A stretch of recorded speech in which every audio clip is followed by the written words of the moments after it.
Hello मित्रों, जय माताजी। तो આપણે ટીંડોરાની સબ્જી બનાવવા માટે સૌપ્રથમ ગેસ ઓન કરી લઈશું।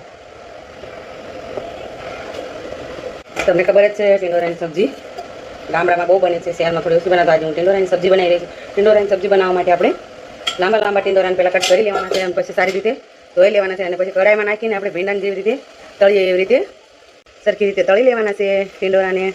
ત્યાર પછી આપણે મરચું એડ કરી મીઠું એડ કરી દઈશું।